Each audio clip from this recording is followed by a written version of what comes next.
राऊतसाहेब, महाराष्ट्रात घरात फाईल्सचा विषय अजूनही संपत नाही, म्हणजे तो रोज वाढतोय. रोज नवीन नवीन नावं येत आहेत आणि त्यात आता आणखी एक नावाची भर पडली ते म्हणजे विधान परिषदेच्या उपसभापती डॉक्टर नीलम गोऱ्हे. त्यांनाच बोलू द्या ना त्याच्यावर. ज्या विषयासंदर्भात बघा, ह्याच्यामध्ये आता कोण लपून राहिले? हमाम में सब नंगे, तसे सगळेच नग्न झालेत त्या खराच्या हमाममध्ये. कोणाकोणाची नावं घेणार आहात तुम्ही? फक्त मी एवढंच म्हणेन की खरातने जी नावं घेतलेली आहेत त्यांच्याकडे कोण कोण येत होते, कोणाकोणाचे नंबर, ते पोलिसांनी किंवा SITने जाहीर करावं, एवढंच मी सांगेन. कोणाची व्यक्ती या प्रकरणात मात्र महिला बालकल्याण मंत्री अजूनही बोलताना दिसत नाहीये. महिला बालकल्याण मंत्र्यांनी बोलायला हवं, कारण महिला बालकल्याण मंत्र्यांचे वडील त्यांचे भक्त होते. आपण पाहिलं असेल, त्याही भक्त आहेत. विशेषतः महिलांवरती अत्याचार झालेले आहेत, महिलांचं शोषण झालेलं आहे. त्याच्यामुळे महिला आणि बालकल्याण मंत्री ज्या कोणी असतील त्यांनी त्याच्यावरती आपली भूमिका स्पष्ट करावीच लागेल.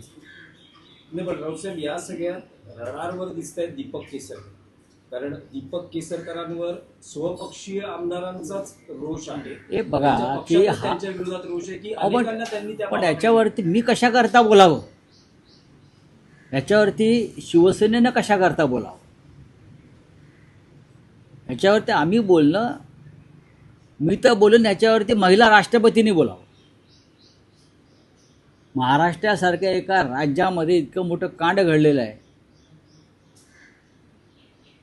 अशा वेळेला या देशाच्या राष्ट्रपतीपदी एक महिला आहे. कालच राष्ट्रपती मथुरेला गेल्या आणि प्रेमानंद महाराजांचा आशीर्वाद त्यांनी घेतले. मी पाहत होतो, चांगली गोष्ट. आणि प्रेमानंद महाराजांनी त्यांचा उल्लेख आपल्या राष्ट्रपती या धर्मात्मा आहेत असं म्हणाले.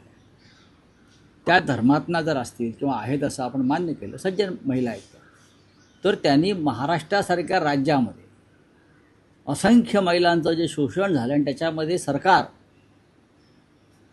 काहीतरी प्रमुख माहिती दडपते आणि अनेकांना वाचवण्याचा प्रयत्न करते, अशा वेळेला राष्ट्रपतींनी राज्यपालांना निर्देश दिले पाहिजे आणि राज्यपालाने याच्यामध्ये हस्तक्षेप केला पाहिजे या संपूर्ण प्रकरणात. एप्स्टीनला मारलं खरात सोबत होऊ शकतं असं देखील विजय वडेट्टीवार म्हणतात. विजय वडेट्टीवार बोलतात म्हणजे खरं असेल. जेफ्री एप्स्टीनला तुरुंगात मारलं हे खरं आहे आणि जगभरातल्या नेत्यांची नावं त्याच्यामध्ये होती, त्यात भारतातलेही नेते होते. ती मोठी सुपारी होती. खराच्या बाबतीमध्ये सुद्धा अनेक राजकारणी, उद्योगपती, IAS, IPS असे अनेक लोक त्याच्यामध्ये फसलेले आहेत.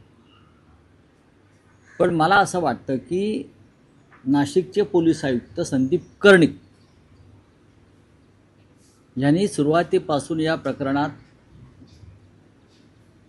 तपासाची जी दिशा पकडली आणि त्या खरात बाबाला अक्षरशः मोडून काढला. आपण बघितलं असेल मोडलेला चालताना तो. त्याच्यामुळे तुरुंगातसुद्धा, जेलमध्ये सुद्धा त्याची विशेष काळजी घेतली जाईल.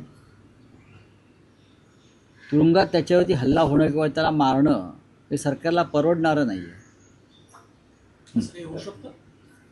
असं विजय वडेट्टीवार म्हणतात. म्हणजे विजय वडेट्टीवार यांच्याकडे माहिती असेल त्या संदर्भात. ते विरोधी पक्ष नेते होते, ज्येष्ठ नेते काँग्रेस पक्षाचे आहेत, त्यांच्याकडे माहिती असल्याशिवाय ते बोलणार नाही. या प्रकरणाची एकंदर व्याप्ती, या सगळ्या प्रकरणात आलेली मोठी नावं, तुम्ही उपमुख्यमंत्री एकनाथ शिंदेची चौकशी व्हावं असं देखील म्हटलं होतं. या सगळ्या गोष्टींच्या पार्श्वभूमीवरती खरातच्या सुरक्षेसंदर्भात काही उपाययोजना बघा, केल्या पाहिजेत असं वाटतं? खरात म्हणजे का राष्ट्रपती आहे का? तुम्ही जीवाला धोका असल्याचं म्हटलं. खरात म्हणजे राष्ट्रपती नाही ना. तुरुंग अधिकारी, बघा, ही तुरुंगाची जबाबदारी असते. तुरुंग व्यवस्थापन, जेल पोलीस ते बघतील.